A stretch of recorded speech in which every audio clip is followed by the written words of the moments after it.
অন্ধকারাচ্ছন্ন রাত্রি যদি এসে থাকে, তাহলে আলোকিত প্রকাশ নিয়ে সূর্যও অবশ্যই আসে। রোগ যদি এসে থাকে, তাহলে তার ওষুধও অবশ্যই আসে।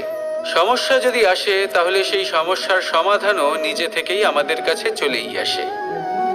এই সংসার, এই জীবনের শুধুমাত্র একটাই নিয়ম আছে, আর তা হলো এটাই: এই সংসার হলো একটা চক্রের মতো। এতে শাশ্বত বলে কিছু নেই, নিত্য বলে কিছু নেই।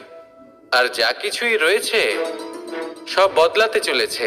যদি আপনার জীবনে দুঃখ থাকে, সমস্যা থাকে, যদি আপনি বিপদ দ্বারা আচ্ছন্ন, তাহলে মনে রাখবেন সবকিছু বদলে যেতে চলেছে। দুঃখের সময় কাঁদবেন না, মনকে আরো দুঃখী করে তুলবেন না, কারণ এখানে যা কিছুই এসেছে তা যাওয়ার জন্যই এসেছে। তাহলে এত চিন্তা কিসের?